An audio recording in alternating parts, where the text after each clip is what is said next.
Genesis 6. Wickedness in the world, Noah and the flood. When human beings began to increase in number on the earth and daughters were born to them, the sons of God saw that the daughters of humans were beautiful, and they married any of them they chose. Then the Lord said, "My spirit will not contend with humans forever, for they are mortal. Their days will be 120 years. The Nephilim were on the earth in those days, and also afterward, when the sons of God went to the daughters of humans and had children by them. They were the heroes of old, men of renown. The Lord saw how great the wickedness of the human race had become on the earth, and that every inclination of the thoughts of the human heart was only evil all the time.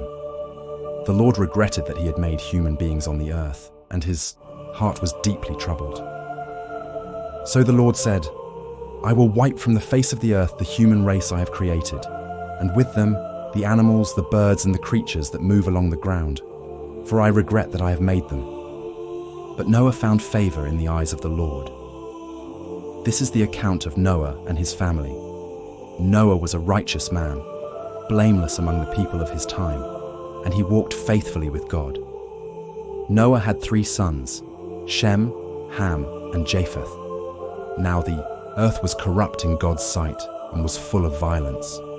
God saw how corrupt the earth had become, for all the people on earth had corrupted their ways. So God said to Noah, I am going to put an end to all people, for the earth is filled with violence because of them. I am surely going to destroy both them and the earth. So make yourself an ark of cypress wood, make rooms in it, and coat it, with pitch inside and out. This is how you are to build it. The ark is to be 300 cubits long, 50 cubits wide, and 30 cubits high. Make a roof for it, leaving below the roof an opening 1 cubit high all around.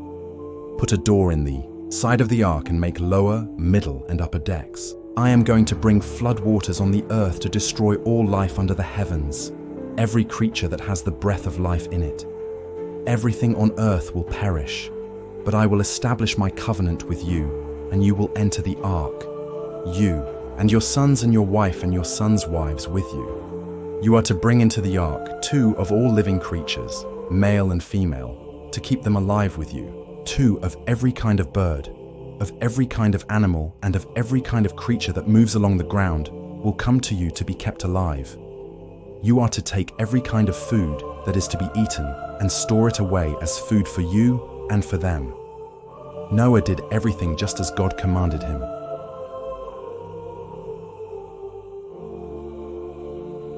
Genesis 7.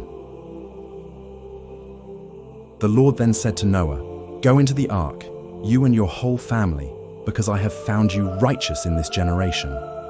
Take with you 7 pairs of every kind of clean animal, a male and its female, and 1 pair of every kind of unclean animal, a male and its female, and also 7 pairs of every kind of bird, male and female, to keep their various kinds alive throughout the earth. 7 days from now I will send rain on the earth for 40 days and 40 nights, and I will wipe from the face of the earth every living creature I have made. And Noah did all that the Lord commanded him. Noah was 600 years old when the flood waters came on the earth. And Noah and his sons, and his wife, and his sons' wives entered the ark to escape the waters of the flood. Pairs of clean and unclean animals, of birds, and of all creatures that move along the ground, male and female, came to Noah and entered the ark, as God had commanded Noah. And after the 7 days, the floodwaters came on the earth. In the 600th year of Noah's life, on the 17th day of the 2nd month, on that day, all the springs of the great deep burst forth, and the floodgates of the heavens were opened, and rain fell on the earth 40 days and 40 nights. On that very day, Noah and his sons, Shem, Ham, and Japheth, together with his wife and the wives of his 3 sons, entered the ark. They had with them every wild animal according to its kind, all livestock according to their kinds, every creature that moves along the ground according to its kind, and every bird according to its kind, everything with wings. Pairs of all creatures that have the breath of life in them came to Noah and entered the ark. The animals going in were male and female of every living thing, as God had commanded Noah. Then the Lord shut him in. For 40 days the flood kept coming on the earth, and as the waters increased, they lifted the ark high above the earth. The waters rose and increased greatly on the earth, and the ark floated on the surface of the water. They rose greatly on. The earth and all the high mountains under the entire heavens were covered. The waters rose and covered the mountains to a depth of more than 15 cubits. Every living thing that moved on land perished. Birds, livestock, wild animals, all the creatures that swarm over the earth, and all mankind. Everything on dry land that had the breath of life in its nostrils died. Every living thing on the face of the earth was wiped out. People and animals and the creatures that move along the ground and the birds were wiped from the earth. Only Noah was left, and those with him in the ark. The waters flooded the earth for 150 days.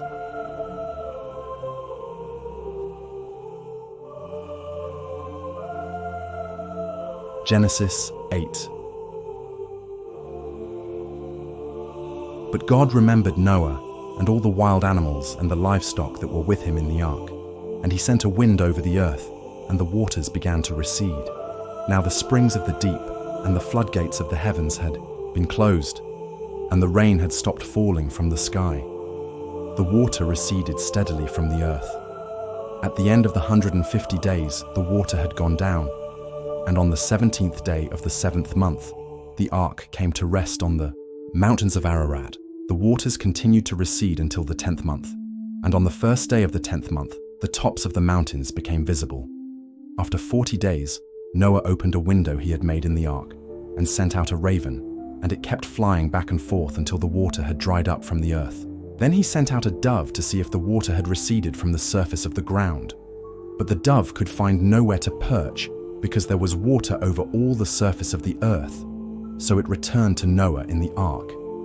He reached out his hand and took the dove and brought it back to himself in the ark. He waited 7 more days and again sent out the dove from the ark. When the dove returned to him in the evening, there in its beak was a freshly plucked olive leaf. Then Noah knew that the water had receded from the earth.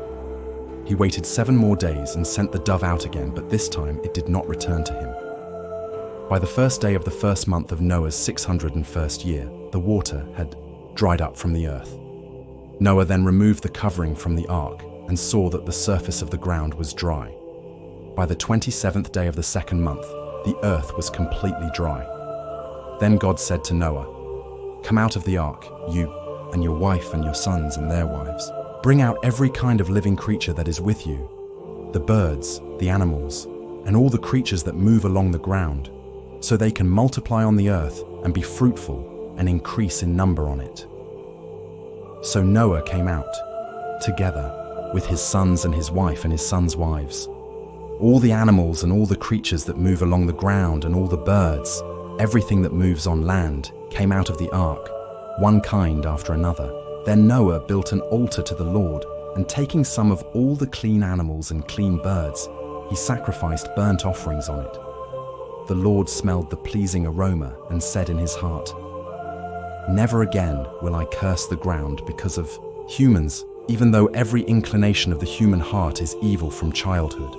And never again will I destroy all living creatures, as I have done, as long as the earth endures, seed time and harvest, cold and heat, summer and winter, day and night will never cease."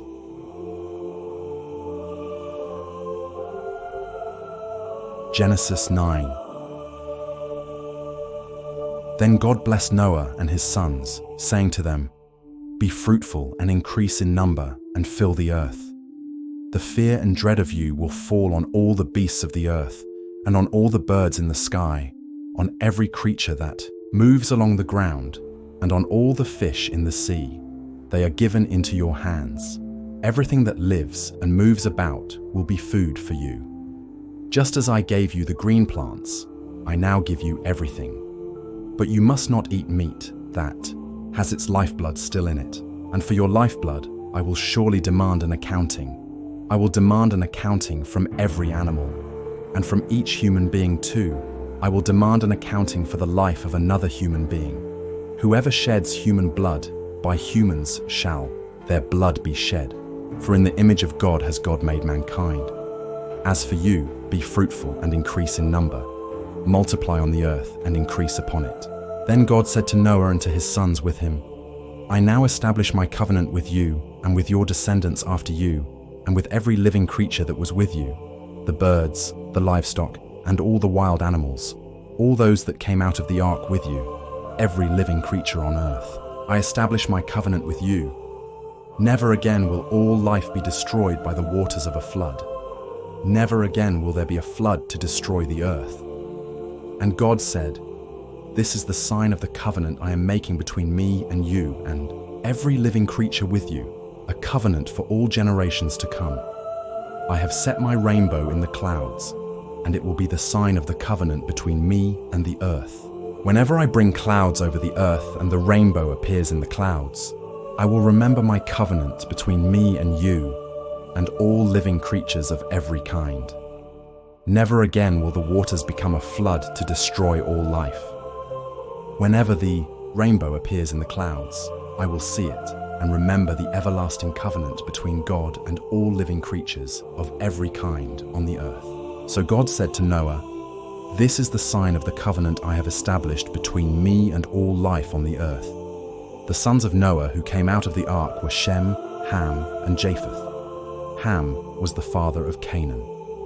These were the 3 sons of Noah, and from them came the people who were scattered over the whole earth. Noah, a man of the soil, proceeded to plant a vineyard. When he drank some of its wine, he became drunk and lay uncovered inside his tent. Ham, the father of Canaan, saw his father naked and told his 2 brothers outside. But Shem and Japheth took a garment and laid it across their shoulders. Then they walked in backward and covered their father's naked body. Their faces were turned the other way, so that they would not see their father naked. When Noah awoke from his wine and found out what his youngest son had done to him, he said, Cursed be Canaan, the lowest of slaves will he be to his brothers. He also said, Praise be to the Lord, the God of Shem. May Canaan be the slave of Shem. May God extend Japheth's territory. May Japheth live in the tents of Shem, and may Canaan be his slave. After the flood, Noah lived 350 years. Noah lived a total of 950 years, and then he died.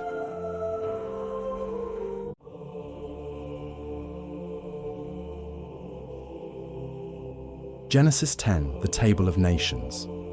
This is the account of Shem, Ham, and Japheth, Noah's sons, who themselves had sons after the flood.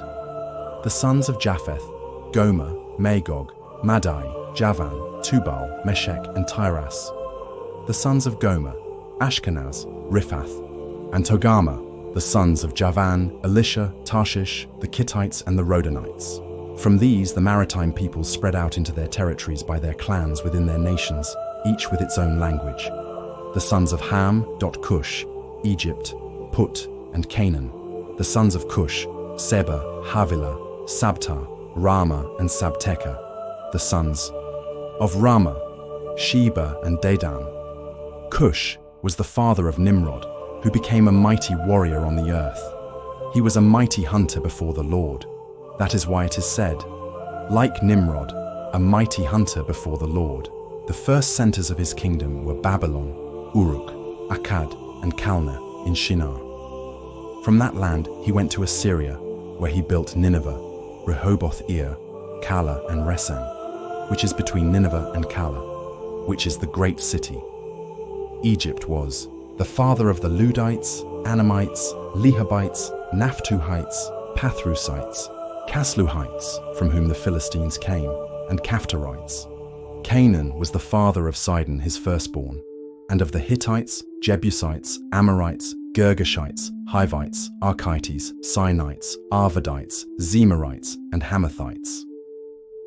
Later the Canaanite clans scattered, and the borders of Canaan reached from Sidon toward Gerar as far as Gaza, and then toward Sodom, Gomorrah, Admah, and Zeboyim as far as Lasha. These are the sons of Ham by their clans and languages, in their territories and nations. Sons were also born to Shem, whose older brother was Japheth. Shem was the ancestor of all the sons of Eber. The sons of Shem, Elam, Asher, Arphaxad, Lud, and Aram. The sons of Aram, Uz, Hul, Gether, and Meshech. Arphaxad was the father of Shelah, and Shelah the father of Eber. 2 sons were born to Eber. One was named Peleg, because in his time the earth was divided. His brother was named Joktan. Joktan was the father of Almodad, Sheleph, Hazarmaveth, Jerah, Hadaram, Uzal, Dikla, Obal, Abimael, Sheba, Ophir, Havilah, and Jobab. All these were sons of Joktan. The region where they lived stretched from Mesha toward Sephar in the eastern hill country. These are the sons of Shem by their clans and languages, in their territories and nations. These are the clans of Noah's sons, according to their lines of descent within their nations. From these, the nations spread out over the earth after the flood. This audio reading of the Holy Bible, New International Version, is brought to you totally free by Praise the Lord Jesus, All Nations. Please like this video and subscribe to support us. God bless you. Amen.